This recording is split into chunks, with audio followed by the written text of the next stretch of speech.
E aí galera, aqui quem fala é o Batman, e nesse vídeo educativo de hoje eu vou estar trazendo para vocês mais um recap aí completo. Mais um vídeo que eu não informo o nome do anime. Mas sabe por que eu faço isso? Sabe por que eu não comento o nome no vídeo? Porque o nome tá sempre na descrição. Não adianta eu chegar pra você aqui no início do vídeo e falar o nome do anime é Arslan Senki. Você não vai perceber eu falando, vai passar direto pela sua mente. Por isso eu deixo o nome sempre aonde? Na descrição. Eu trabalho com um canal de anime há mais de 10 anos aqui no YouTube. E desde sempre o meu maior inimigo sempre foi qual é o nome do anime. É sério, gente, isso já é uma piada interna entre os meus amigos. E sempre que eu entro na call do Discord, os caras perguntam pra mim qual é o nome do anime. Enfim, mesmo explicando isso daqui, se eu for olhar os comentários desse vídeo, vai estar os caras perguntando qual é o nome do anime. Vocês entendem? No meu próximo vídeo também vai ter. Então, até esse aqui que eu tô falando no início do vídeo é completamente inútil. Eu não sei porque eu me esforço. Bom, nesse anime aqui, desde pequeno, o nosso herói foi ignorado pelos seus pais. Ele era visto como um príncipe frágil, sendo ele considerado um insulto à sua linhagem, já que ele nem mesmo sabia manejar uma espada direito. Seu pai, o Andrágoras III, o rei guerreiro de Paris, estava sempre na linha de frente das batalhas, enquanto sua mãe, a rainha Tahamene, cuidava da capital. O Arslan, ao invés de aprender a ser um príncipe exemplar, sempre dava um jeito de escapar do palácio para conversar com prisioneiros escravizados, e o seu sonho era conhecer o mundo fora das muralhas. Em uma dessas escapadas, ele ouve um tumulto e descobre que um prisioneiro tomou um menino como refém. O prisioneiro nocauteia um guarda e manda o Arslan ficar longe, mas o jovem príncipe se oferece para ser o refém no lugar do garoto. Sem opção, o prisioneiro aceita e o arrasta pela cidade. Os soldados seguem os dois de longe, e o Arslan, que tem um coração muito ingênuo, obedece cegamente ao prisioneiro, chegando a salvá-lo de uma queda mortal. Eventualmente, eles alcançam as muralhas da cidade, e ali o prisioneiro critica este reino por permitir o comércio de escravos, e fala sobre a Lusitânia, o seu país natal, que segue um deus chamado Yadabaoth. O prisioneiro declara que todos os homens são iguais e que o seu dever é lutar contra os tiranos que mantêm a escravidão. O Arslan sente a intensidade das palavras e percebe que esse ódio pode levar a uma guerra mortal entre reinos. Enquanto reflete sobre isso,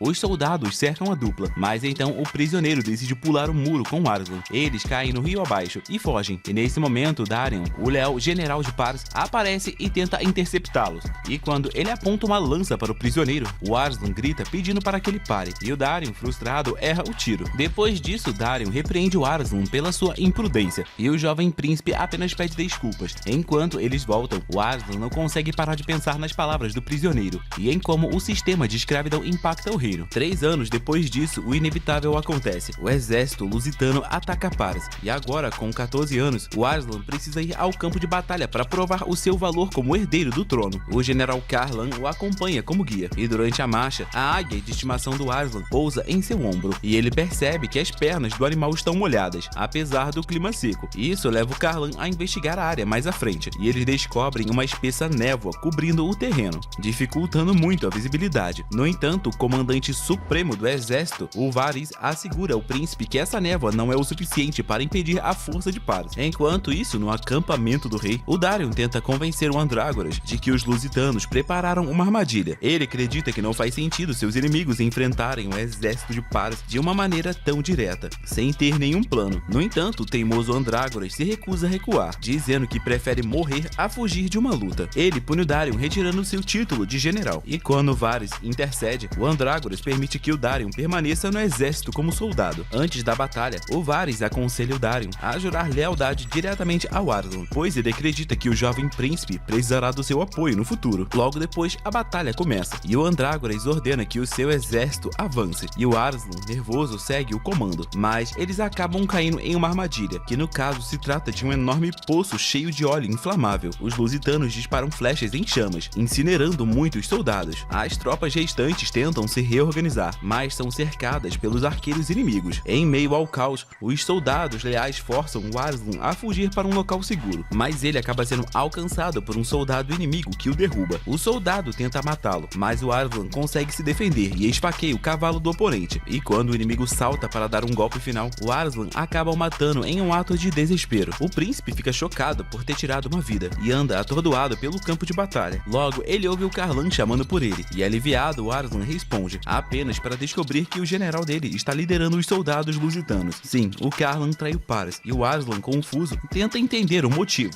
mas o Karlan apenas ri, e quando tudo parece perdido, o Darion surge em seu cavalo, eliminando seus inimigos com suas habilidades impressionantes. Ele enfrenta enfrenta o Karlan em um duelo intenso, e percebendo que não pode vencer o Darion, o Karlan recua. Logo em seguida, o Darion escolta o Aslan para um lugar seguro ao invés de persegui-lo. Enquanto isso, o Andrágoras e o Varys recebem as notícias terríveis. Seus 2 generais caíram, e o seu exército está em completa desordem. O Varys implora ao rei que ordene uma retirada, pois essa batalha já está perdida. No entanto, o Andrágoras está decidido a morrer como um guerreiro, mas o Varys o lembra dos horrores que ocorrerão se a capital e a rainha caírem nas mãos dos seus inimigos. Então, engolindo completamente o seu orgulho como guerreiro, o rei Andrágoras declara uma retirada e pede que as cornetas sejam tocadas para alertar todo o seu exército sobre isso. No entanto, vários soldados na verdade são espiões do Karlan. Eles matam os portadores das cornetas e começam a gritar dizendo que o rei fugiu. Esse boato se espalha como fogo e abala a moral do exército e dos generais restantes, mas eles continuam lutando para impedir o avanço do inimigo. Enquanto isso, Andrágoras e sua companhia descansam em um local em que consideram seguro, até que de repente uma enxurrada de flechas cai sobre eles, matando a maioria dos soldados e ferindo gravemente o Andrágoras e o Varys. As flechas logo cessam e em seguida, Ilmis, um general da Lusitânia e o mentor dessa batalha, aparece. E apesar dos seus ferimentos, o Varys se apressa para derrotar o líder inimigo e garantir um caminho para o rei. Os soldados comuns não são páreos para o velho general e ele rapidamente mata todos eles. No entanto, quando ele salta para o Ilmis, o general da Lusitânia quebra sua espada e lhe aplica um golpe fatal. O Andrágoras fica atônito ao ver o guerreiro mais habilidoso do seu exército morrer, e antes de cortá-lo, o Ilmis declara que está esperando há 16 anos para se vingar dele. Enquanto isso, Darin leva o príncipe Arslan para um lugar seguro. No caminho, eles encontram um soldado persiano ferido que está sendo levado. Eles então o resgatam e descobrem que 3 dos generais morreram e que o rei abandonou o campo de batalha sem dar sinal de retirada. O Aslan fica chocado ao saber que o seu pai fugiu do campo de batalha e se preocupa com sua segurança, mas o Darin lhe garante que o Varys o manterá seguro. O Aslan quer voltar para a capital e protegê-lo, mas o Darin acredita que eles serão impedidos pelo exército da Lusitânia. Então ele sugere que eles procurem a ajuda do seu amigo, o Narsus. No caminho, o Darin explica que o Narsus já foi um nobre que servia a Paris, mas que o Andrágoras o baniu por certos motivos. Ele agora vive como um eremita que dedica sua vida à pintura, mas é muito ruim nisso. Eles continuam andando sem descanso até tarde da noite, mas quando se aproximam do Narsus, um vigia dispara uma flecha de aviso e diz a eles para voltarem. É nesse momento que o Darin se apresenta em voz alta e o vigia imediatamente sai para cumprimentá-lo e pedir desculpas por sua grosseria. O garoto chamado Elan é um servo do Narsus. Ele leva o Darin e o Arslan até a porta do seu mestre, que sai segurando seu pincel para cumprimentar seus convidados. O Darin apresenta o Narsus ao Arslan e ele dá boas-vindas aos dois. O Arslan perde alguns pontos do seu QI ao ver as pinturas feitas por Narsus, e o Darin pede para que ele feche seus olhos, pois aquilo não é nada bonito de se ver. De qualquer forma, eles se sentam para jantar, e o Darin introduz o tópico de como Narsus é um estrategista genial, que evita a todo custo que seu exército tenha baixas. O Arslan está curioso, e o Narsus começa a contar a história de como há 5 anos atrás, a Aliança dos Três Reinos invadiu Paris com um exército de 50 mil soldados. O Narsus, na época, foi falar com o rei Andrágoras e pediu uma chance para derrotar a aliança inimiga sem nenhuma baixa. E pensando que o Narsus fracassaria, o rei Andrágoras lhe deu permissão para ir em frente, e ele imediatamente libertou mais de 2.000 prisioneiros de guerra dos Três Reinos. Os soldados furiosos os atacaram, mas ele os desarmou facilmente e disse a eles para que confiassem nele, pois ao anoitecer os seus inimigos estariam despedaçados por dentro, e essa seria a chance de atacar. E foi o que aconteceu à noite. A cavalaria persiana derrotou os inimigos com facilidade, e o Arslan está curioso para saber como ele fez isso. E o Narsus explica que ele simplesmente espalhou rumores por meio dos prisioneiros libertados que Paris estava em uma aliança com o reino deles. Isso criou uma desconfiança entre os três reinos, e eles começaram a lutar entre si. Depois de ouvir os detalhes do Darin, o Narsus acredita que a Lusitânia encontrou um grande estrategista, e ele se recusa a se envolver com o rei Andrágoras ou com qualquer assunto que envolva Paris. Após falar isso, ele entra em uma discussão verbal com Darin, e o Arslan pede para que ele os ajude. E o Narsus revela que o rei Andrágoras o odeia porque ele sugeriu a abolição da escravidão. O Arslan não se intimida com isso e diz para o Narsus que o seu pai também o odeia, assim como Darin também é odiado, e por isso é melhor que todos eles fiquem juntos. O Narsus então concorda em deixá-los ficar por enquanto, embora agora ele não possa prometer nada além disso. No dia seguinte, alguns soldados do Karlan vão até a casa deles, e o Narsus percebe imediatamente que o Darin tomou uma rota que poderia ser facilmente rastreada, porque ele queria arrastá-lo na missão de ajudar o Arslan. O Arslan e o Darin se escondem no sótão, enquanto os soldados entram na casa e dizem ao Narsus que servem ao general Karlan. O Narsus pergunta a ele se o Varys está aposentado do seu posto, e os soldados riem, dizendo que ele está morto e que sua cabeça está exposta nos portões da capital de Paris. Tanto Aslan Arslan quanto Darin ficam mortificados e muito furiosos ao ouvir isso, e os soldados quase os avistam. No entanto, o Narsus os distrai e pergunta o motivo de sua visita. Os soldados lhe dizem que o Karlan está curioso sobre os 2 fugitivos que foram vistos nessa região. No entanto, mais do que isso, ele quer que o Narsus o sirva. O Narsus decide dar sua resposta com as palavras mais duras possíveis e chama o Karlan de cachorro que traiu o seu mestre. Os soldados do Karlan correm em sua direção furiosos, mas o Narsus rapidamente lança uma armadilha que os faz cair na água abaixo. O Darin e o Arslan descem, e embora o Darin queira imediatamente matar os soldados e o Karlan, o Arslan não consegue conter as lágrimas ao pensar na morte do Varys. Felizmente, o Narsus rapidamente alivia o clima, trazendo consigo o café da manhã, mas o Arslan e o Darin estão perdidos em seus pensamentos. E enquanto o Narsus e o Darin discutem como de costume, o Arslan subitamente pede ao estrategista mestre que lhe empreste sua força. Ele se oferece para recompensá-lo generosamente por seu serviço, mas a recompensa não é ouro ou terras. Ao invés disso, o Arslan se oferece para fazer o Narsus o pintor da corte quando ele expulsar a Lusitânia e se tornar o rei de paz. O Narsus fica impressionado com a sua oferta e concorda imediatamente em servi-lo. O Arslan diz que eles devem partir para a capital imediatamente, e o Narsus concorda. O Elan então sai para preparar os cavalos, mas o Narsus lhe diz para ir até um dos seus amigos comerciantes, para que ele possa ficar a salvo durante a guerra. O Elan se recusa a sair do seu lado, dizendo que o Narsus não consegue fazer uma única tarefa sozinho, e até mesmo Darin concorda com ele. Para completar, o Arslan diz que se eles deixarem o Elan ir, eles não poderão comer as refeições deliciosas que ele faz. Então, os 3 homens chegam imediatamente a um consenso e permitem que o Elan se junte a eles nessa arriscada jornada. Logo, eles montam nos cavalos deixados para trás pelos homens do Karlan. Pouco depois, os soldados do Karlan saem do poço onde foram presos e descem a montanha, confiantes de que o príncipe será capturado, porque os seus colegas já assumiram o controle de todas as estradas. No entanto, o Arslan e sua companhia estão escondidos em uma caverna, e o Elan os informa sobre o que viu dos soldados que fugiram. Enquanto isso, o Narsus joga xadrez com Arslan. O jovem príncipe quer retornar à capital imediatamente, mas o Narsus explica que apressar as coisas poderia trazer um custo alto. Ele afirma que o primeiro passo de qualquer estratégia é fazer com que o inimigo desperdice os seus recursos, e o seu plano é exatamente esse: manter os homens do Karlan ocupados procurando por eles. Por outro lado, o exército da Lusitânia cerca a capital de Paris, deixando um rastro de destruição e morte. Os cidadãos da capital estão aflitos, mas ainda duvidam que o exército de Paris tenha perdido a batalha. Os portões estão fechados, e os 2 generais restantes observam o avanço do exército lusitano com grande apreensão. De repente, uma carroça se aproxima, com o Shapur, um general parciano, amarrado a ela. O arcebispo Bodin, da fé de Edabaoth, se apresenta e anuncia que usará o Shapur como exemplo do destino que aguarda aos pagãos de Paris que não aceitarem o deus da Lusitânia. Ele detalha os planos de tortura, mas o Shapur, mesmo capturado, os provoca dizendo que mesmo que consigam tomar a capital, eles cairão por conta de sua crueldade e do seu falso deus. Furioso, Bodin bate no Shapur com seu cajado até que ele se quebre, mas o general permanece firme. O Shapur grita para os seus companheiros que o matem antes que ele seja torturado. Então, os soldados parcianos atiram flechas, mas erram o alvo. Porém, um arqueiro solitário, no topo de uma torre, acerta o Shapur, libertando do seu tormento e silenciando o Bodin e seus homens.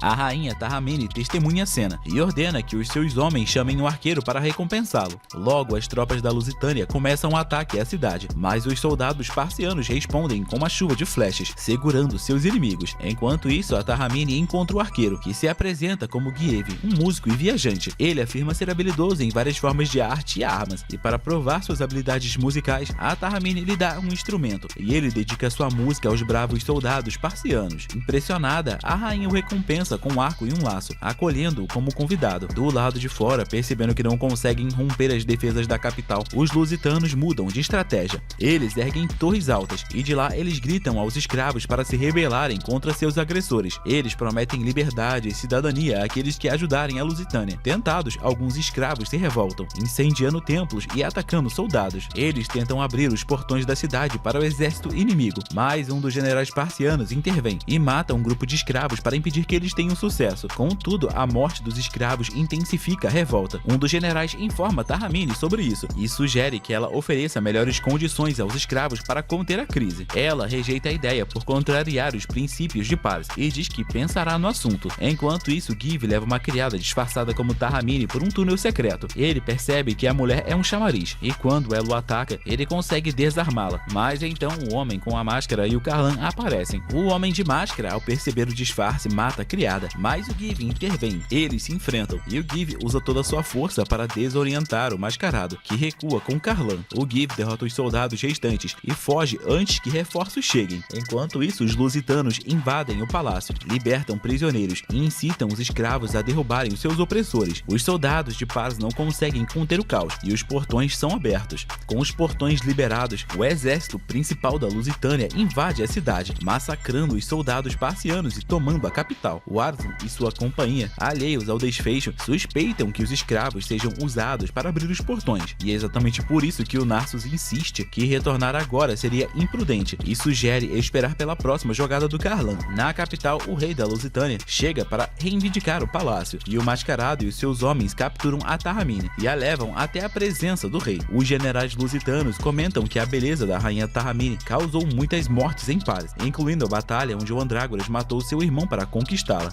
Apesar disso, eles acreditam que o seu rei nunca cairá sob seu charme e a punirá severamente. No entanto, o rei gordo, chamado de Inocentes VII, se apaixona pela Tahamine ao colocar seus olhos nela, e os seus companheiros ficam perplexos e correm para buscar a ajuda do Guiscard, o seu irmão mais novo, pois ele é o único capaz de convencer o Inocentes. O Guiscard encontra o rei visitando o tesouro de Paris, e o rei declara que pretende fazer a Tahamine de sua rainha, e não se intimida com o fato de que todos os homens que se interessaram por ela acabaram perdendo a vida. Ele também anuncia que todo o tesouro será oferecido ao deus Yadabaoth como uma oferenda, deixando a responsabilidade disso com Bodin. Todos estão satisfeitos com as decisões do Inocentes, especialmente o Guiscard, e mais tarde o Homem da Máscara visita o Guiscard em seu escritório e afirma que ele é o verdadeiro herdeiro do trono de Paris e o único que pode se tornar o rei. Enquanto isso, os soldados lusitanos dominam os comerciantes da capital, e entre eles está o garoto chamado Etoile, que escapou da cidade com a ajuda do Arslan há 3 anos. Ele está tentando conseguir informações das pessoas que foram trazidas para cá juntos com ele, mas não consegue descobrir nada. Durante sua busca, ele vê um soldado tentando arrastar uma garota para um beco. O Etoile corre para ajudar, mas para sua surpresa, a garota já havia matado o soldado. Quando ele tenta intervir, a garota o ataca, e de alguma forma ele consegue puxar o capuz e a peruca dela, revelando que a garota na verdade é o Elan. O Elan empurra Etoile para um assentamento de escravos, onde ele é cercado por pessoas que perguntam sobre sua libertação, e aproveitando uma confusão, o Elan foge e retorna ao seu esconderijo, onde informa o Arslan e o grupo sobre a situação na capital. Ele conta que todos os generais foram mortos e que não há notícias sobre o destino do rei. Enquanto isso, Karlan está liderando um exército de 1000 cavaleiros para caçar o Arslan, tentando eliminá-lo para evitar uma possível ameaça futura. O Arslan pergunta como Karlan pretende encontrá-los, e o Narsus explica que ele provavelmente queimará as aldeias para forçá-los a sair do esconderijo. Horrorizado com a ideia, o Arslan decide seguir as tropas do Karlan para proteger os aldeões, e enquanto preparam os cavalos, o Darion alerta ao Narsus que perseguir o Karlan pode ser muito perigoso, mas o Narsus argumenta que esse é um teste para o Arslan mostrar o seu valor como futuro governante. Ele enfatiza que se o Arslan decidir não ajudar a aldeia, ele estaria abandonando seu dever. Então, durante a noite, o Karlan e os seus homens atacam uma aldeia, acusando-os de abrigar o Arslan, e apesar do apelo dos aldeões por suas vidas, o Karlan segue massacrando todos. No dia seguinte, o Give vaga pela região, tentando se envolver com os soldados lusitanos, e ao avistar uma bela mulher indo em direção a eles, ele decide segui-la para salvá-la e impressioná-la. No entanto, para sua surpresa, a mulher é uma arqueira habilidosa, que já eliminou metade dos soldados antes que ele pudesse agir, e quando ele tenta fingir que chegou para salvá-la, ela o ignora completamente. Irritado, Give chama sua atenção e se apresenta, e a mulher se apresenta como Farangues, uma sacerdotisa do deus Mitra, que foi enviada como comissária para a capital de Paris. Como a capital já caiu, ela agora deseja encontrar o príncipe Arslan antes de retornar. A Farangues pergunta ao Give se ela tem informações sobre o príncipe, e ao responder que não sabe de nada, ela se despede calmamente. Persistente, o Give a segue e pergunta por que ela está tão determinada em encontrar o Arslan. A Farangues então explica que o tempo que ela serve foi financiado por uma doação feita em nome de Arslan, e em troca o antigo sacerdote-chefe prometeu ajudar o príncipe em tempos de necessidade. Ela acredita que o sacerdote atual também queria se livrar dela, pois além dela ser bela, ela é mais talentosa do que qualquer outro membro do templo. Por isso ela declara que mesmo que não consiga concluir sua missão de ajudar o príncipe, ela ainda odeia a Lusitânia por impor suas crenças nos outros e quer expulsá-los de Paris. Com isso ela acelera, mas o Give continua a segui-la persistente. À noite, eles avistam as tropas lideradas por Karlan passando por perto, e a Farangues decide segui-los, acreditando que assim ela poderá encontrar o príncipe. Enquanto isso, os soldados do Karlan encontram um homem espancado, que havia servido como carregador para o grupo do Arslan anteriormente. anteriormente, mas ele tentou roubá-los e acabou apanhando. Agora ele está lá para atraí-los em troca de uma recompensa, mas o Carlan é implacável e a única recompensa que ele oferece ao homem é a morte, porque ele acredita que o homem está trabalhando para o Narsus. O Carlan decide seguir na direção oposta ao que o homem indicou, porque ele reconhece que aquela região era o antigo território do Narsus, sendo este um lugar onde ele pode reunir muitos aliados. Ele conduz suas tropas para o norte, por uma trilha estreita, mas na verdade isso é exatamente o que o Narsus queria que ele fizesse. De repente o Narsus é atacado por Farangues, mas consegue se defender do ataque. Ele pede que ela se identifique, e quando ela explica que serve ao príncipe Aslan, a Farangues tira a máscara e pede desculpas por tê-lo atacado. Ela se apresenta e diz que está ali para ajudar o Aslan, e o Narsus, sem hesitar, rapidamente a integra ao grupo. Logo chega o momento do Aslan iniciar a fase 2 do plano do Narsus. Ele se posiciona no topo de um penhasco e anuncia sua presença ao Carlan. O traidor imediatamente envia seus soldados para capturá-lo. O Aslan abate os seus inimigos com seu arco, enquanto Elan usa o estilingue para apoiá-lo. Enquanto os soldados inimigos estão distraídos, o Narsus se esgueira por trás e elimina alguns deles. Da floresta, a Farangues dispara flechas certeiras, jogando os soldados em um completo caos. O Give também se junta ao combate, e com a estratégia de ataque e fuga, os soldados do Carlan começam a acreditar que estão cercados por centenas de inimigos. Na parte final do plano, o Elan rola pedras montanha abaixo e grita que o grande guerreiro Darin está chegando. O nome do Darin provoca pânico nos soldados, que fogem desesperados, deixando o Carlan para trás. Furioso, Carlan corre em direção ao Aslan, determinado a capturá-lo antes que o Darin chegue. O Aslan tenta detê-lo com flechas, mas o Carlan desvia de todos, e logo o príncipe fica sem munição. O Carlan está prestes a alcançá-lo, mas é nesse momento que o Darin aparece e salva o príncipe. Eles então começam um duelo feroz, com Darin empurrando o Carlan para a beira do penhasco e o atingindo com um golpe que o faz tropeçar. O Carlan é empalado por sua própria lança, e nos últimos momentos ele revela ao Darin que o rei Andrágoras ainda está vivo, mas ele não é mais o rei. Ele declara que o verdadeiro herdeiro logo assumirá o trono. Confusos, o Darin e o Narsus discutem o significado dessas palavras. Nesse momento, o Aslan chega e vê o Carlan morrendo. Abalado, o príncipe recebe do Darin a boa notícia de que seu pai ainda está vivo. Depois disso, a Farangues e o Give se apresentam formalmente ao Aslan,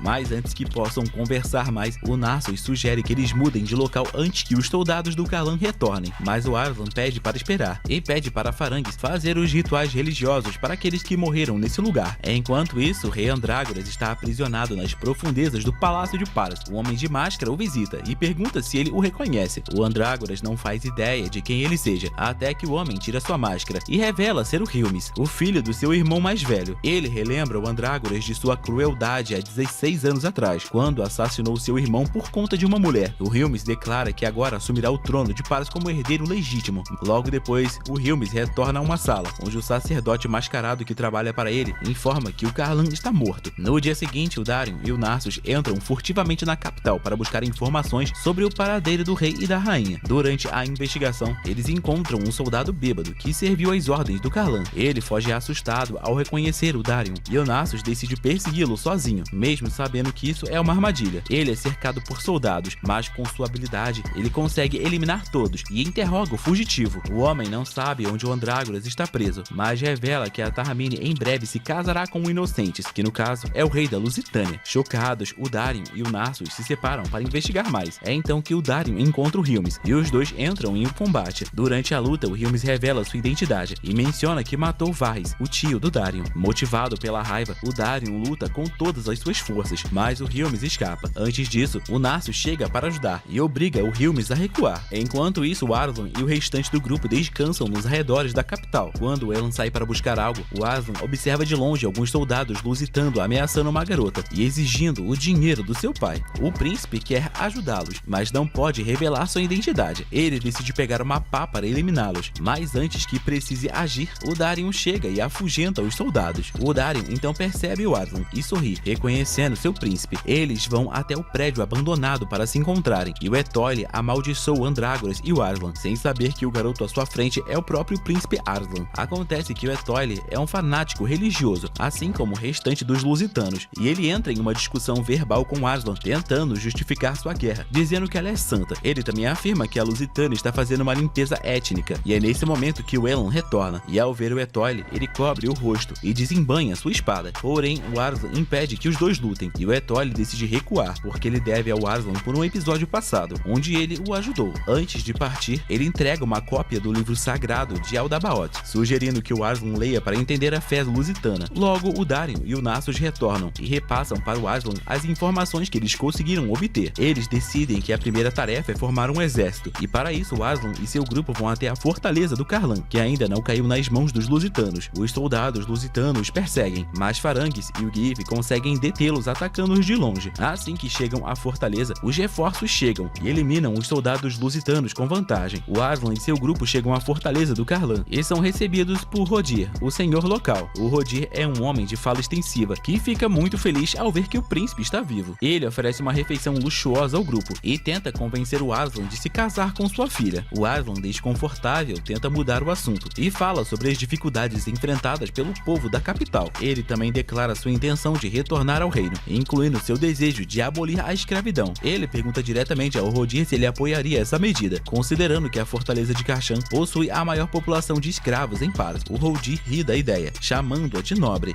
mas o Nasus percebe algo estranho em sua reação. Mais tarde, depois disso, o Aslan e o seu grupo são levados aos seus quartos. O Daríon insiste em ficar ao lado do Aslan para protegê-lo, mas o Nasus o convence de que não há necessidade, e essa é uma manobra do Nasus que previu que o Rodir tentaria separar o Aslan do grupo para poder falar com ele em particular, e de fato o homem chama o Aslan para uma conversa privada, e enquanto isso o Nasus organiza os aliados na sala ao lado, prontos para qualquer eventualidade. Durante a conversa, o Rodir estabelece duas condições para apoiar o Aslan. A primeira é de que o príncipe se case com a sua filha e desista de reformas radicais, como a abolição da escravidão. O Aslan pede tempo para responder até o amanhecer, e o Nasus, informado disso, pede ao grupo que esteja pronto para evacuar rapidamente. Ele envia o Give para informar a Farangues, que já suspeitava da situação, e o Nasus também envia o Elend a uma missão especial. Pouco tempo depois, o Rodir chega com soldados armados à porta do Aslan. Ele alega que o Daríon, o Nasus e os demais estão conspirando contra o príncipe e pede permissão para eliminá-los. O Aslan recusa, declarando que confia plenamente em seus aliados. Ele sai do quarto com todos totalmente equipados, prontos para partir. O Rodir, confuso, tenta convencê-los a perdoá-lo, mas o Aslan permanece firme. O Rodir ordena que os seus soldados ataquem, mas a Farangues e o Give interceptam os homens que estavam carregando armas escondidas. O Daríon se desloca entre os soldados e o Aslan, ordenando que recuem.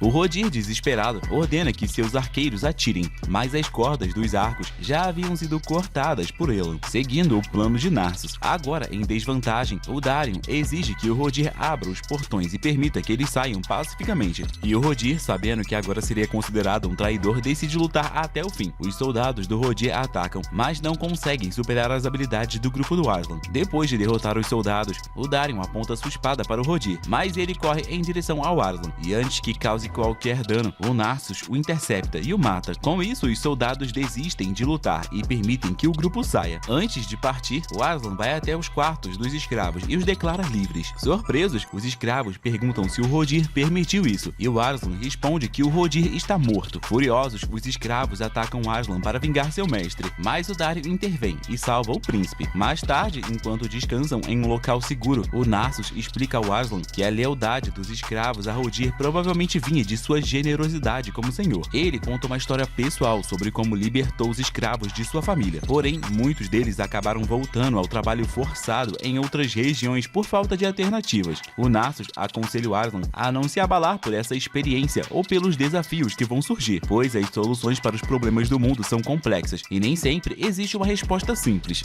Ele pede ao Aslan que siga como achar melhor e, consequentemente, traga paz ao mundo. Depois disso, Daríon pergunta para onde eles devem ir agora, e o Aslan diz que eles devem ir para um certo lugar que possui a maior fração do exército funcional de Paras. Por outro lado, o Hilmis vai até o general ferido, que recuperou a consciência, e revela sua identidade a ele. O Hilmis diz ao general para repensar sua lealdade, e depois vai para o seu quarto. No quarto, o Hilmis reflete sobre como estava prestes a se tornar um grande guerreiro, e o seu pai doente lhe disse que um dia ele seria o maior rei de Paras. No entanto, naquela mesma noite, o seu pai foi assassinado, e embora o Hilmis tenha sobrevivido, ele ficou com uma queimadura que o marcou para o resto de sua vida, o que nunca o permitiu esquecer do seu passado. Frustrado, o Hilmis pensa que agora é o único que pode lidar com Aslan, e que eliminando, ele se tornaria o único candidato ao trono. Nesse momento, uma criada chega para informá-lo de que ele tem uma visita. O visitante se apresenta como Xander, filho de Karlan, e diz que veio para servir o Hilmis após a morte do seu pai. Ele afirma que mataria o Daríon e o Aslan para vingar o Karlan, e o Hilmis apenas sorri, dando ao Xander a chance de provar o seu valor. Sem saber disso, o Arslan e o seu grupo partem para Peshawar, e durante a noite, a Farangues sente algo estranho no ar e percebe que estão sendo caçados. Logo, um grupo de soldados se aproxima e o Darion se voluntaria para ficar e enfrentá-los, enquanto o Narsus e os outros levam o Arslan para um lugar seguro. No entanto, o Narsus e a Farangues acabam se separando do grupo no caminho, restando apenas o Arslan, o Elan e o Give juntos. O Elan tenta tranquilizar o Arslan, garantindo que eles se reunirão com seus amigos em Peshawar. Enquanto isso, o Darion derrota os soldados inimigos e a Farangues chega para apoiá-lo. E ao perceberem que estão em desvantagem, os soldados começam a recuar, mas o Zand aparece ordenando que eles não sejam covardes. O Zand desembainha sua espada gigante e declara que vai matar o Darion. A Farangues tenta atacá-lo com uma flecha, mas o Zand a desvia e a empurra para longe antes de enfrentar o Darion. Durante o combate, o Darion percebe que o Zand possui uma força extraordinária, sendo ele capaz de arrancar uma árvore inteira. Ele tenta manter a distância, mas com a ajuda da Farangues, que atira novamente, ele encontra uma brecha. Apesar disso, o Zand bloqueia a investida final e chama os reforços. Então, o Darion e a Farangues decidem se retirar. Enquanto isso, o Arslan e o seu grupo são atacados por soldados, e embora consigam se defender, o cavalo do Elan é abatido. Ele cai no chão e o Arslan volta para resgatá-lo, enfrentando um soldado inimigo, mas logo são cercados. O Give então joga sua bolsa de ouro para distrair os soldados e ganhar tempo para fugirem. Ao mesmo tempo, Darion e a Farangues continuam enfrentando os lusitanos. O Narsus observa a situação de longe e nota a presença do clã Zot, um grupo de bandidos conhecidos por atacar soldados lusitanos e exigir dinheiro e armas. O líder do clã Zot tenta enfrentar o Hilmis, mas é facilmente derrotado, sendo cortado ao meio por ele.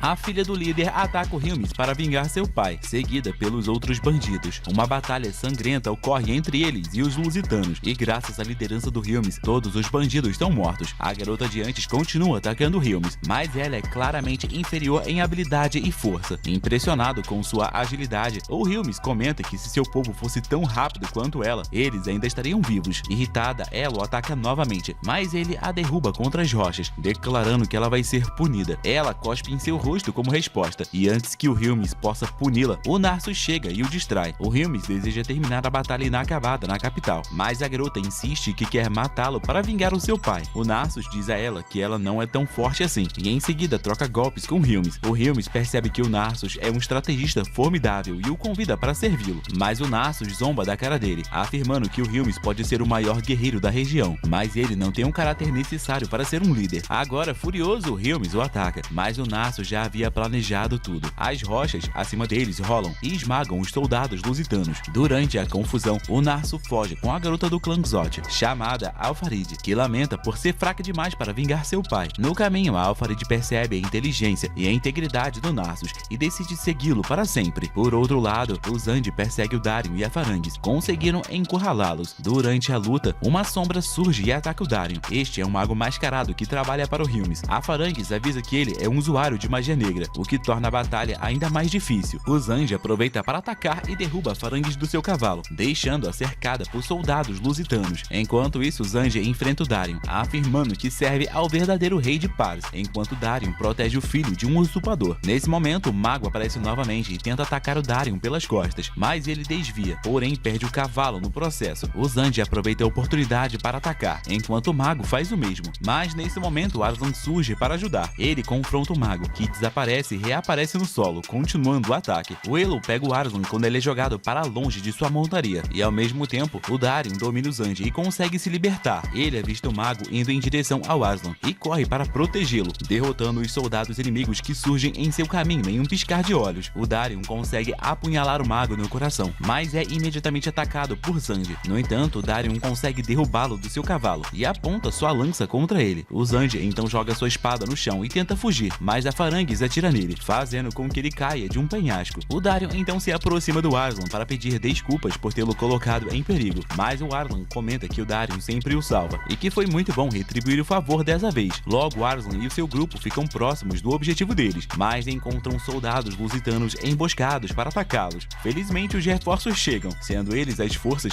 do general de Kishward, e eles só vieram ajudá-los graças ao Narsus, que os avisou sobre a situação. O Kishward lidera um ataque contra os lusitanos, forçando-os a recuar. Após a batalha, o grande general conversa com Arslan, que nota uma certa garota atrás do Narsus. Curioso, ele pergunta sobre ela, e Alfarid desce do cavalo e se apresenta como a esposa esposa do Narsus, o que deixa todos perplexos. Apesar da surpresa, eles seguem em frente e entram na fortaleza do Peshwa, localizada na fronteira leste do reino de Pars. Durante a caminhada, o Darion e os outros membros do grupo provocam Narsus por encontrar uma esposa em meio à guerra. O Narsus, nervoso, explica que Al-Farid se apegou a ele após ele ter salvo sua vida em uma batalha contra o Homem Mascarado. Nesse momento, o general Barman aparece para cumprimentar o Arslan, e então os dois generais juram lealdade ao príncipe herdeiro, mas é notório que o Barman parece incomodado com alguns pensamentos. Mais tarde, à noite, Al-Farid vai ao quarto do Narsus e encontra o Elan. Os dois têm um desentendimento, pois o Elan acredita que Al-Farid será uma distração para o Narsus, que está completamente focado na missão de construir um novo reino. Irritada, Al-Farid procura Farangues para desabafar, mas a Farangues também a aconselha a não interferir no trabalho do Narsus. No dia seguinte, uma reunião com todos os oficiais de alto escalão é convocada. Durante a reunião, o Barman afirma que não é possível formar um exército imediatamente, o que leva a uma discussão acalorada entre ele e o Darion. O Narsus intervém, mas faz isso de forma irônica, provocando Barman por sua idade, o que deixa o general irritado e o faz sair da sala.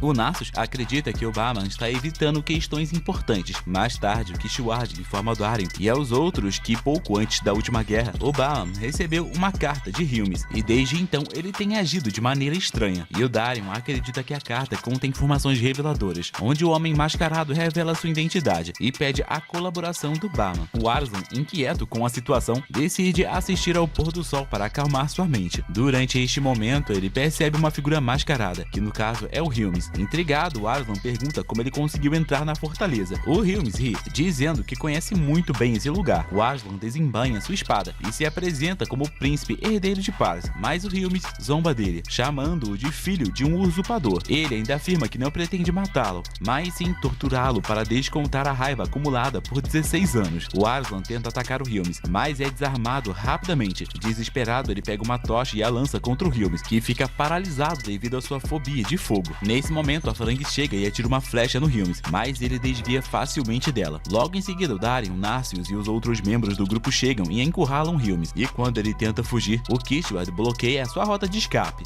Mesmo cercado, o Hilmis demonstra grande habilidade, desviando de todos os ataques e indo em direção ao Arslan. No último instante, o Barman aparece e se sacrifica para salvar o Arslan. O Hilmis fica visivelmente abalado ao ver o Barman morrer, pois ele havia sido seu instrutor de esgrima no passado. O Hilmis pergunta por que o Barman fez isso, e o general responde que foi a pedido do Hilmis no passado. Antes de morrer, o Barman pede que o Hilmis recue, e ele obedece. O Darion tenta perseguir o Hilmis, mas o Barman o impede, segurando seu manto. Em suas últimas palavras, o Barman revela que se o Hilmis morrer, a linhagem legítima da família real de Pars será extinta. Todos ficam em choque com a revelação, e o Arslan, horrorizado, percebe que isso significa que ele não é o verdadeiro filho de Andrágoras. O Barman pede desculpas ao Arslan e o incentiva a se tornar um grande rei, mas logo em seguida ele falece. Sem tempo para pensar no ocorrido, um soldado chega com uma mensagem urgente. Um exército de 50.000 homens do reino de Shidra invadiu a fronteira sobre a cobertura da noite e estão se aproximando rapidamente. Uma reunião de emergência é convocada e, apesar de estar abalado pelas palavras do Barman, o Arslan se recompõe e declara que primeiro eles vão expulsar esses inimigos para somente depois recuperar a capital. Ele diz que irá participar da luta ao lado dos soldados, o que irá marcar o início de uma nova batalha. No entanto, Narsus e o Darion asseguram Arslan que eles já têm tudo sob controle e que ele só precisa esperar que tudo será resolvido. Eles lideram um exército de apenas 10.000 cavaleiros e o Narsus garante ao Darion que mesmo com essa desvantagem numérica, a vitória está garantida, porque o inimigo está ignorando 3 fatores cruciais: o tempo, o terreno e a moral das tropas. Enquanto isso, o Rajendra, o segundo príncipe do exército inimigo, lidera pessoalmente o seu exército. Ele quer superar o seu irmão mais velho para ganhar vantagem na disputa pelo trono, e determinado, ele continua a marcha, mesmo quando começa a escurecer, e os seus soldados estão exaustos pelo frio e pelo terreno desconhecido. Sim, apesar desses fatores, o Rajendra apenas ordena que todos avancem, mas de repente uma chuva de flechas cai sobre o exército dele, mas ele mantém a liderança, levando suas tropas a um conflito direto com as forças do Kishward. Logo em seguida, o Darion comanda outro batalhão e ataca pela lateral, mas o Rajendra consegue manter a formação e empurra as tropas inimigas de volta. Porém, o Narsus já tinha antecipado essa resistência e preparado outro plano. De repente, o exército do príncipe inimigo é atacado por trás. Confusos, os soldados se voltam para ver quem os atacou, apenas para avistar no alto de um penhasco a bandeira do primeiro príncipe de Sindra e as suas tropas disparando flechas contra eles. Em pânico, os soldados relatam o ocorrido ao Rajendra, que conclui que o seu irmão mais velho está tentando sabotar seus planos e até mesmo matá-lo. Para aumentar o caos, o Narsus posicionou alguns aliados estrategicamente entre as tropas inimigas, onde eles gritam ordens contraditórias, confundindo ainda mais o exército inimigo. No meio da confusão, o exército do Rajendra se retira, mas toma um único caminho aberto, onde uma armadilha natural os espera. Eles atravessam um lago congelado, que com o peso das tropas começa a rachar. O Rajendra consegue escapar por pouco, mas acaba caindo no lago também. Nesse momento, Darin e o Narsus aparecem, preparados para capturar o Rajendra. Eles tentam atacá-lo simultaneamente, mas o Rajendra os enfrenta com sucesso e consegue escapar por um breve momento. No entanto, sua rota é interceptada e assim ele é finalmente capturado. Pouco tempo depois, o Rajendra é levado como prisioneiro à presença do Arslan, e apesar de tudo, o Rajendra parece tranquilo sobre o seu destino. No entanto, o Arslan o surpreende, dizendo que o trouxe até ali apenas para conversar. O Darion corta as cordas que o prendem e o Arslan o convida para um jantar onde eles poderão discutir assuntos importantes. Mas antes disso, o Rajendra, a Farangues e esse outro personagem que eu não sei o nome acabam se envolvendo em uma competição de bebida, no qual a Farangues derrota ambos com facilidade. Depois dessa breve pausa, o Arslan finalmente conversa com Rajendra e propõe uma aliança. Ele promete ajudá-lo a se tornar rei de sua nação em troca de sua cooperação na guerra.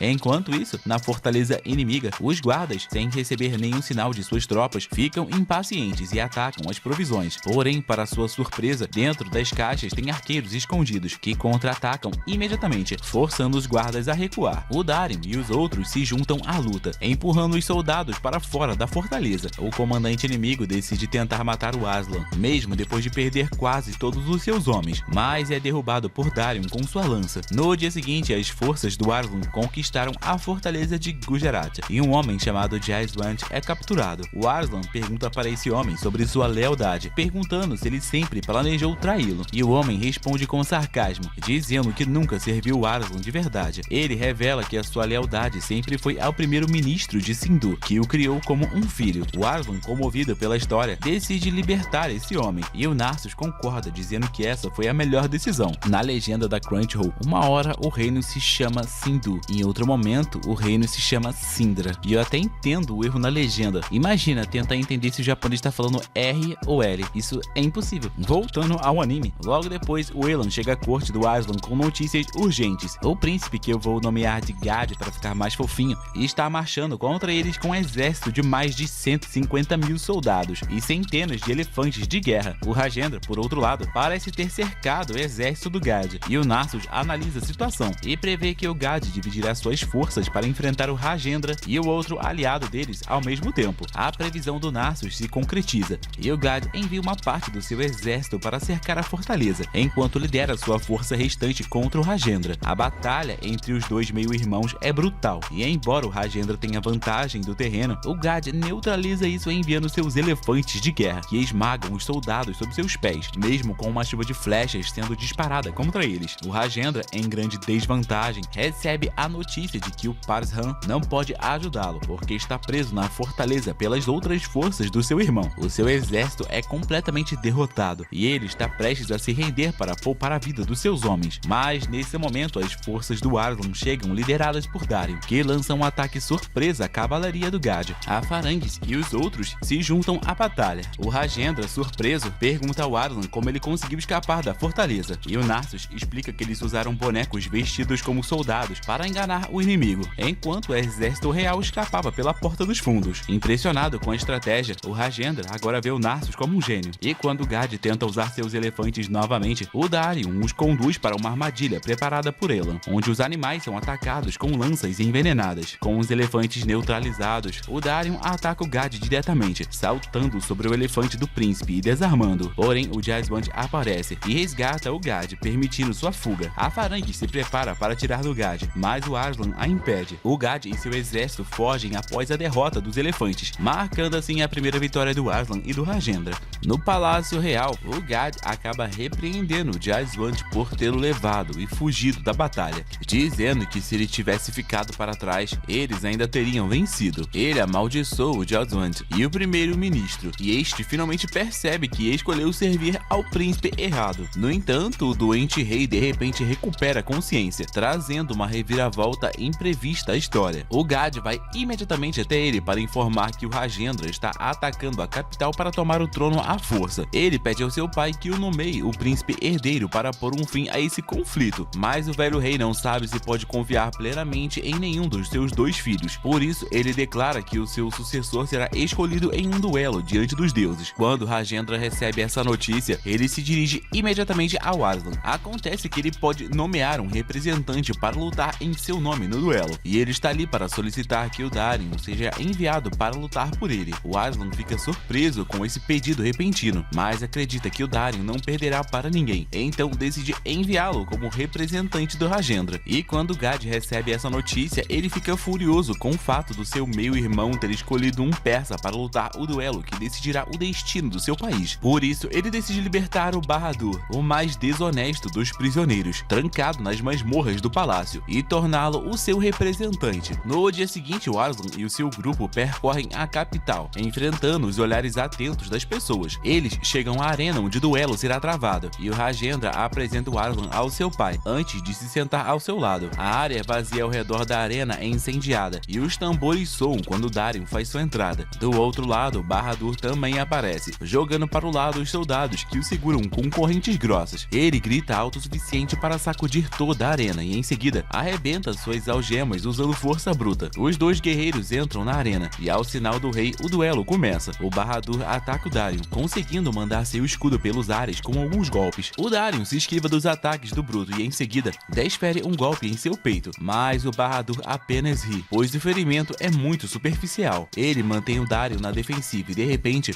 os seus ataques implacáveis partem a espada do Darin em duas, e ele quase perde a cabeça com o próximo ataque, mas o Darin consegue se salvar do ataque. No entanto, agora ele está em clara desvantagem. Ele precisa de todo o seu esforço para se esquivar de um dos ataques do bruto, e quando vê uma chance, ele o apunhala com sua espada quebrada. No entanto, o Barad-dûr simplesmente o chuta para longe, e o Darin evita por pouco uma queda nada agradável. O brutamonte gigante continua empurrando o Darin para trás, mas assim que ele o leva para a borda da arena, o Darin coloca fogo em sua capa e a joga em seu rosto. O inimigo entra em pânico por conta do fogo e deixa cair a sua arma, e quando se liberta do fogo para atacar o Darin novamente, ele já perdeu totalmente a vantagem. O Darin simplesmente pega um dos seus punhos e em seguida saca uma adaga que estava escondendo todo esse tempo. Com ela, ele apunhala seu inimigo na garganta, matando instantaneamente. O velho rei então declara o Darin como o vencedor e o Rajendra como seu herdeiro, mas o Gad não está disposto a aceitar o resultado do duelo. Ele aponta a espada para o seu pai e diz a ele para entregar o trono agora mesmo. O Rajendra se aproxima para proteger o seu pai e os dois príncipes chamam seus guardas e começam uma batalha. O Nasus decide que eles não devem se mover, então ele lidera o seu grupo para fora, mas os soldados do Gad os atacam lá fora. O Nasus e os outros os seguram, enquanto a Farangues leva o Aslan à frente. No entanto, ela se distrai lutando com outros soldados, e um homem corre em direção ao Aslan, que estava completamente desprotegido, mas por sorte, o Jaiswant chega bem na hora e mata o homem, e logo em seguida leva o príncipe para um lugar seguro. Por outro lado, o Gad está ficando cada vez mais impaciente, porque os seus guardas não conseguem capturar o Rajendra ou rei. O primeiro-ministro já está completamente farto e diz ao Gad para aceitar a derrota agora. No entanto, o Gad, furioso, o acusa de traição e diz que ele se juntou ao Rajendra e logo em seguida o mata. Essa cena deixa todos atônitos e os dois lados param de lutar imediatamente. Nesse momento, o Darin grita, pedindo para que todos baixem suas armas. Ele os lembra de que esse foi um duelo diante dos deuses e que eles deveriam aceitá-lo como uma ordem divina. Ele desafia qualquer um que não esteja satisfeito com a decisão, e todos os soldados de repente começam a gritar o seu nome, e o Gad agora está perdido. Os seus soldados não seguem mais suas ordens, e o Rajendra ordena que os seus homens o prendam e o levem embora. Naquele momento, Jaiswant chega correndo para ver o seu pai adotivo,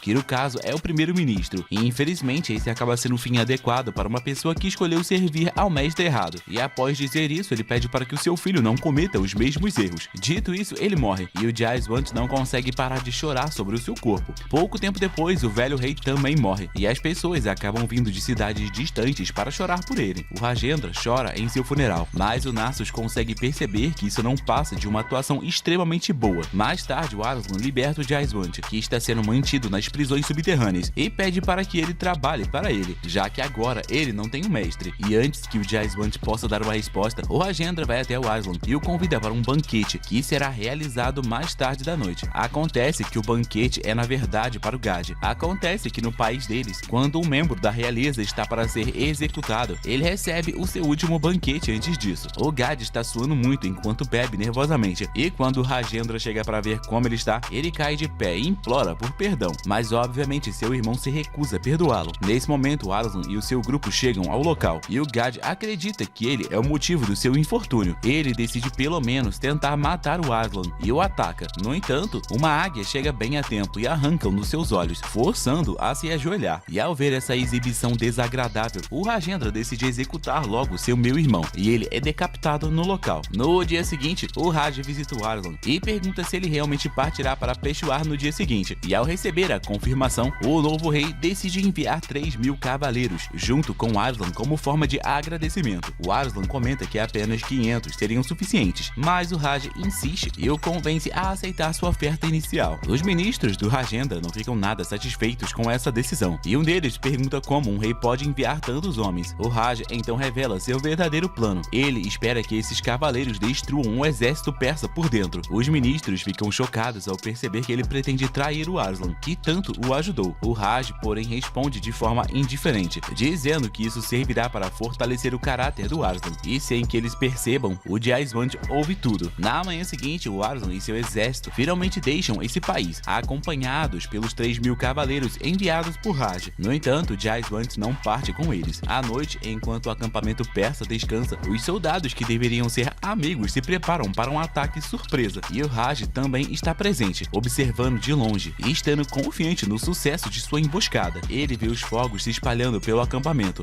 e acredita que sua estratégia funcionou perfeitamente. Porém, ao se aproximar para capturar o Arslan, ele descobre que foi enganado. Seus soldados estão presos e o exército do Arslan estava preparando uma emboscada. O Darion lidera o contra-ataque, enquanto o restante dos soldados persas entram em ação. O Raj tenta fugir, mas o seu caminho é completamente bloqueado. Ele tenta se render, mas quando Arslan se aproxima, o Raj atira uma lâmina escondida em direção ao príncipe. Felizmente, o Jaisvant aparece e defende o Arslan, revelando que foi ele quem o alertou sobre o plano traiçoeiro do Raj. Assim, o Rajendra é capturado e levado à presença do Arslan e do Narsus. Eles revelam que o Raj será mantido como prisioneiro por 2 anos e informam que enviarão a notícia de sua captura aos reinos vizinhos. Com isso, Raj percebe que o seu reino agora está em grave perigo e relutantemente assina um tratado de não agressão por 3 anos antes de ser libertado. Após o incidente, o Jaisvant jura lealdade ao Arslan, e com isso o grupo do Arslan retorna a Peshawar. Enquanto isso, na capital de Pars, o Hilmis recebe a missão de liderar um exército para retomar a fortaleza e acabar com Bodin. Ele hesita um pouco em sua missão, pois sabe que um certo homem deseja que tanto ele quanto o Bodin se destruam mutuamente. Contudo, ele acaba sendo incentivado por um amigo, que o diz que derrotar o Bodin é essencial para restaurar Pars. Convencido, o Hilmis pede fundos e permissão para recrutar um exército entre os parcianos, e o homem que planeja manipular concede ambos os pedidos. Em poucas semanas, o Hilmis forma um exército de 30.000 homens, e durante sua marcha, eles ouvem rumores de um homem de um olho só que protege viajantes de soldados lusitanos. Rapidamente, eles deduzem que a pessoa que está fazendo isso é um ex-general parciano que deixa o exército após desentendimentos com Andrágoras. Esse ex-general se chama Kubad, e sendo um homem livre, ele decide se juntar ao Hilmis. Assim, eles chegam à fortaleza, que fica no topo de uma montanha em forma de pilar, e como a infiltração é impossível, o Hilmis decide provocar os soldados lusitanos. Ele queima a bandeira de Aldabaoth diante da fortaleza deles, o que enfurece o Bodin, e então ele envia suas tropas em um ataque impensado. O Hilmis e seus generais empregam táticas de ataque e recuo, flanqueando os soldados lusitanos e causando grandes baixas. Após a derrota, os soldados de Bodin recuam para a fortaleza, e o Hilmis aproveita para se reestruturar. Durante uma conversa, o Kubad pergunta ao Hilmis sobre suas motivações para buscar o trono, e o Hilmis responde dizendo que deseja restaurar Pars e trazer paz ao reino. O Kubad considera realmente apoiar o Hilmis, mas ao refletir, ele decide partir, e o Hilmis respeita sua decisão e o permite ir embora. De volta a Peshawar, o Arslan toma 2 importantes decisões que mudarão o futuro de Pars. A primeira é uma convocatória geral para que todos os parcianos se unam contra a Lusitânia, e a segunda é a promessa de abolir a escravidão assim que ele ascender ao trono. Essas decisões atraem vários nobres para Peshawar, mas também criam diversas tensões, pois a fortaleza não comporta tantas pessoas. Uma dessas tensões surge quando um jovem nobre tenta entrar no quarto do Arslan à noite, e ele entra em confronto com Jaisvant, que agora é o guarda pessoal do do Aslan. O nobre faz alguns insultos racistas, provocando o Jaisvant, e antes que a situação piore, o Elend intervém e interrompe a briga. A confusão chega aos ouvidos do Aslan, que busca o Narsus para discutir o ocorrido. O Narsus explica que alguns nobres desconfiam de alguns soldados do Aslan, pois as pessoas que são próximas demais a ele não têm nenhum pedigree. E para resolver a situação, o Narsus sugere rebaixar temporariamente sua própria posição, mostrando humildade e ganhando a confiança dos nobres. Ele acredita que enquanto tiver o direito de comandar as forças armadas,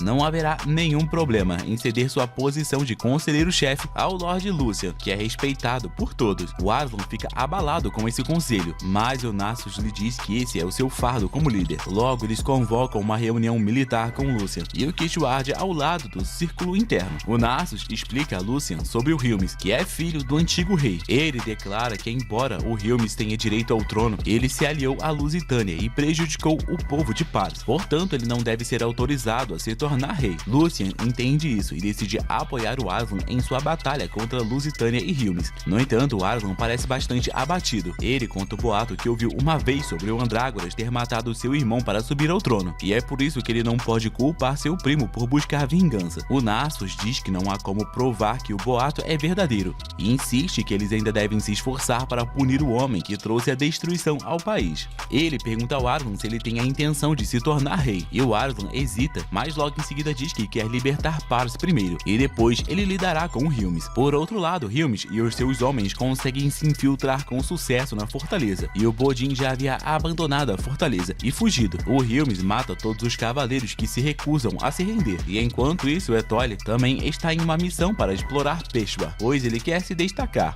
Ele se disfarça de garota e entra na fortaleza, servindo bebidas alcoólicas aos soldados que se divertem. Ele acaba descobrindo que muitas pessoas estão chocadas com a política do Aslan de libertar os escravos. O Étoile fica confuso e frustrado com os soldados parcianos, que agem como se já tivessem vencido a guerra. E quando ele vai desabafar sua frustração, um soldado bêbado aparece para importuná-lo, e com raiva o Étoile o derruba e o nocauteia, e o Aslan acaba presenciando essa cena enquanto passa. Ele verifica o soldado, que está inconsciente, e ajuda o Étoile a sair sorrateiramente da fortaleza, sem perceber sua verdadeira identidade. Eles conversam na ponte do portão, e o Aslan revela que há muito tempo ele conheceu um escravo lusitano que lhe abriu os olhos para o fato de que havia um mundo fora de Paris que ele desconhecia. Durante suas viagens, ele viu as partes boas e ruins de Paris, e agora ele quer contribuir para a guerra e melhorar as coisas. O Étoile lhe diz que tornar o país melhor é o trabalho do rei, mas que não importa a linhagem, desde que o líder queira mudar o mundo. Suas palavras dão ao Aslan a resposta que ele procurava. Ele escolta o Étoile para a fortaleza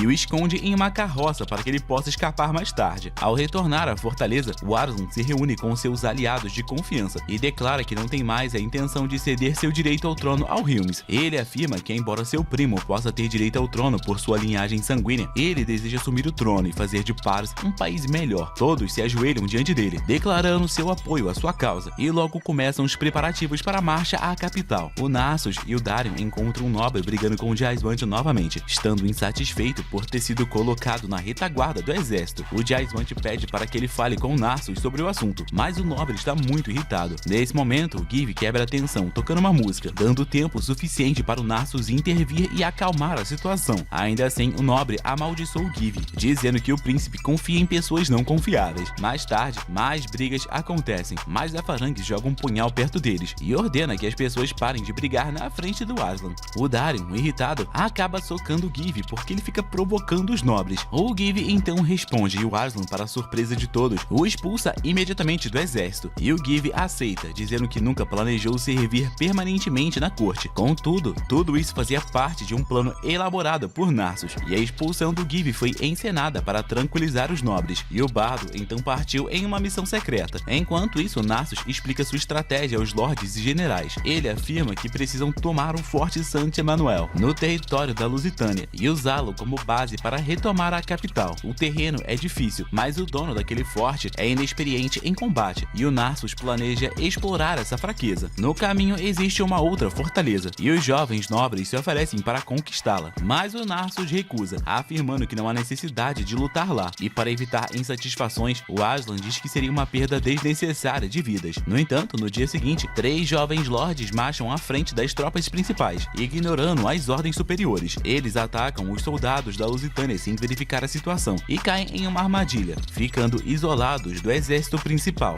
O Aslan toma conhecimento do fato à noite e organiza imediatamente um grupo de busca. O Narsus já havia enviado Elan e o Alfred para a missão, mas eles voltam sem sucesso devido ao terreno íngreme e à falta de visibilidade. E enquanto todos estão desanimados, o Aslan ouve um som e percebe que o Give encontrou os soldados perdidos. Os 3 nobres estavam cercados pelos inimigos e prontos para sacrificar suas vidas, mas o exército parciano chega e os salva. Juntos, eles derrotam os soldados da Lusitânia e os nobres se ajoelham diante do Aslan e pedem desculpas, o perguntando por que ele não os abandonou. O Aslan responde que, embora sacrifícios sejam necessários em batalha, ele apenas deseja salvar o maior número possível de vidas. Enquanto isso, Give se despede mais uma vez, mas a Farangues o encontra. Ela não tenta impedi-lo, mas transmite a mensagem do Aslan a ele, pedindo desculpas por tê-lo transformado no vilão da história. Em resposta, o Give apenas canta uma música para ela e pede para que ela cante essa música para si mesma, sempre que sentir saudades dele. Com isso, o bardo vai embora. E de volta à capital, o Gilmes descobre que o Aslan está liderando um exército com cerca de 50 mil soldados, mas os seus subordinados acreditam que esse número pode ser exagerado. Eles acham que o Aslan tem na verdade apenas 30 mil soldados,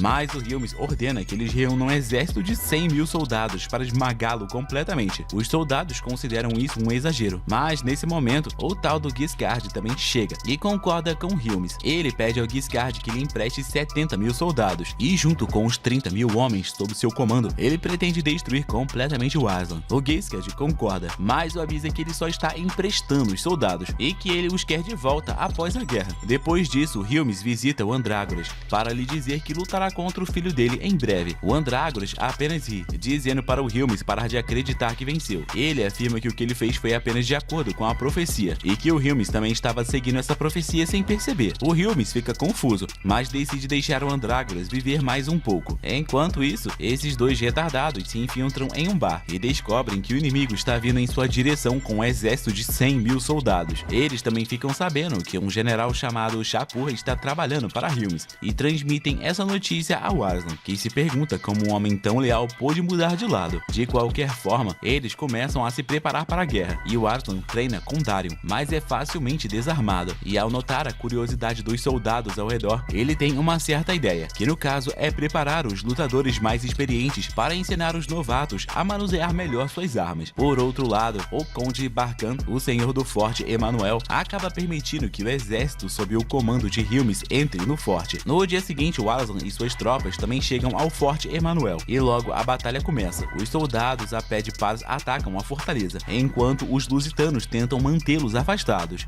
Os comandantes do exército parciano ficam apreensivos ao verem o Shapur entre as fileiras inimigas, o que reduz um pouco a moral deles. Apesar disso, a batalha continua e após algumas horas, os portões da fortaleza se abrem, com Zand liderando a cavalaria para atacar os soldados parcianos cansados. Os soldados a pé recuam, mas não conseguem ir muito longe antes de serem esmagados. O Darion observa de longe e toma isso como sua deixa para entrar na batalha. Ele lidera a cavalaria e, com a ajuda dos lordes mais jovens e do grupo de elite, eles começam a derrubar a cavalaria inimiga, ao mesmo tempo que Shuard e um pequeno grupo de soldados entram nos esgotos para abrir os portões por dentro, mas encontram o Shapur defendendo o caminho. Eles entram em uma batalha intensa e o Kishwad acusa o Shapur de trair a paz e servir a um homem que trouxe inimigos para a capital apenas para se vingar. Em meio a esse caos, aquele general de antes entra em ação e ele não pode apoiar nenhum dos príncipes, mas odeia os lusitanos, e isso é motivo suficiente para causar estragos no campo de batalha. Enquanto isso, o Étole também luta na linha de frente, tendo sua primeira experiência ao matar o inimigo, o que o deixa bastante abalado. Em seguida, ele é atacado por soldados parcianos e cai do cavalo. De repente, ele avista o Elan em um penhasco e o segue, e o mais louco é saber que o Étole parecia só um garotinho lá no início, mas ele na verdade é uma mulher. Aí do jeito que o mundo tá hoje em dia, eu vou continuar chamando de homem, tá ligado?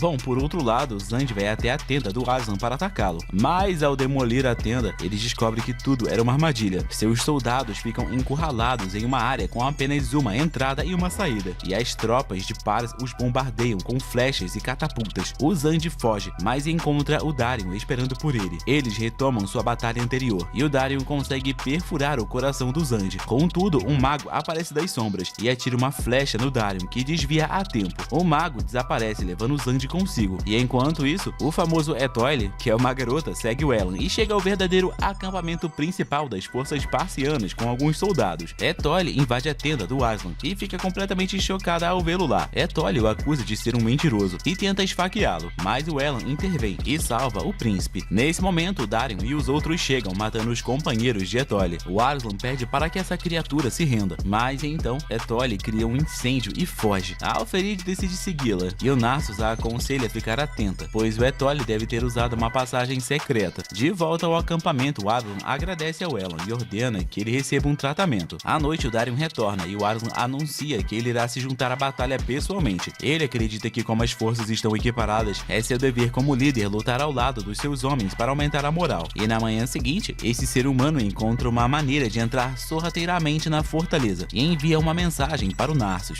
informando que logo abrirá os portões. O Aslan discursa para suas tropas, incentivando-as antes de ordenar o avanço. A batalha recomeça, mas dessa vez a Alferid e suas tropas já estão dentro da fortaleza. Eles atacam os lusitanos na muralha e abrem os portões, permitindo que a força principal invada o local, com Darion liderando o ataque. O Darion e o Kishward enfrentam a cavalaria inimiga, enquanto os outros combatem os soldados a pé. De repente, os soldados lusitanos atacam Aslan por trás, mas o cobarde aparece e impede que eles cheguem ao príncipe. O Aslan fica surpreso ao vê-lo, e o cobarde o incentiva a provar que ele é digno de ser rei. Com o cobarde atacando os inimigos por trás, o Aslan e seus homens correm para o forte principal. Eles encontram a entrada coberta por barricadas e lanças, então abandonam os cavalos e enfrentam os inimigos a pé. Dentro do forte, os arqueiros lusitanos atacam sem parar, e a Phalanx avança pelas flechas, confiando em sua fé, e nenhuma flecha a atinge enquanto ela derruba os inimigos. Aproveitando a oportunidade, o Aslan e o Darion alcançam a sala onde o Hilmis os espera, junto com o Conde Barkan. O Darion está pronto para lutar imediatamente, mas o Aslan decide tentar conversar com seu primo primeiro. O Hilmis tira a máscara e declara que não há nada para conversar, afirmando que depois de matar o Aslan, ele assumirá o trono de Paris. O Aslan tenta convencê-lo de que eles têm o mesmo inimigo, mas o Hilmis está decidido a matá-lo. Diante disso, o Darion decide enfrentá-lo e eles começam uma batalha intensa com espadas e acabam caindo pela janela, agarrando-se a essas coisas para evitar a queda. A luta é acirrada, com ambos demonstrando habilidades e forças quase iguais. No final, ambos decidem encerrar a luta com um único movimento final. Ambos atacam um ao outro e no fim, quem cai primeiro é o Darion. Mesmo assim, o Hilmis se recusa a matá-lo, pois ele quer vê-lo desistir antes de morrer. Ele então convoca os magos das trevas, que surgem das sombras e o levam para um lugar seguro, já que ele está muito ferido para continuar a luta. Enquanto isso, o exército parciano vence a batalha, capturando os soldados da Lusitânia, e o Kishward ordena que os seus homens não machuquem ninguém e não saqueiem nada, pois eles são um exército civilizado. De repente, mulheres devotas do forte começam a se jogar de uma torre alta, uma a uma,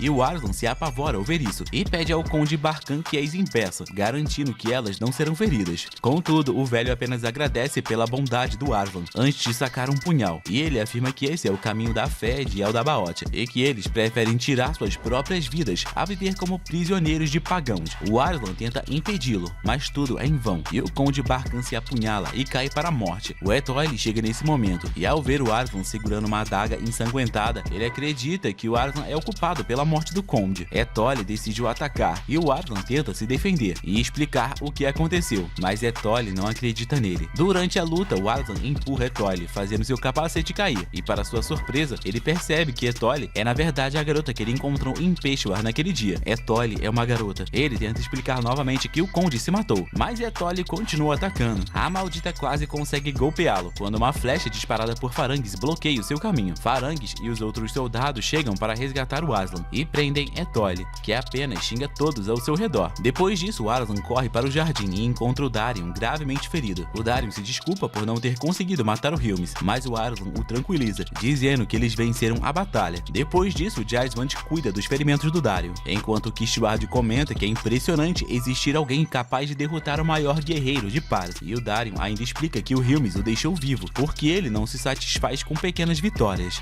Mais tarde, o Aslan visita Etoli, que está presa, e ele descobre que ela sempre foi uma garota, mas fingiu ser um garoto para apenas me embolar no meu roteiro. O Aslan oferece comida a ela e pede para ela comer com a desculpa de que ela está esgotando as reações do inimigo ao aceitar a comida. Enquanto ela come, o Aslan pede que ela conte sua história, e a Etoli revela que foi adotada por uma família de cavaleiros e decidiu se disfarçar de menino para se tornar herdeira. A conversa se aprofunda e no fim, o Aslan acaba namorando com ela, tô zoando. E durante a conversa, a Etoli fica fica sempre na defensiva e com raiva, enquanto Aslan é um cara bonzinho como sempre. No dia seguinte, a Farangues faz uma oração pelos soldados parcianos mortos, e a Etoile é chamada para fazer o mesmo pelos soldados da Lusitânia. Logo depois, o exército parciano incendeia o forte, para evitar que ele caia em mãos inimigas. Eles também levam os soldados feridos da Lusitânia. A Etoile tenta ajudar com cuidados médicos, mas ela é péssima nisso. O Elrond se oferece para ensiná-la, e logo ela se dedica a cuidar dos doentes e feridos, recebendo lições valiosas da Farangue e dos outros. Enquanto isso, o exército parciano, liderado pelo confiante Aslan, continua marchando em direção à capital, estando todos determinados a retomar o país dos seus inimigos. Assim termina a primeira temporada do anime Arslan Sync. Se eu errei no nome ou no gênero de alguém, culpem a Crunchyroll. Os caras fazem a legenda toda errada.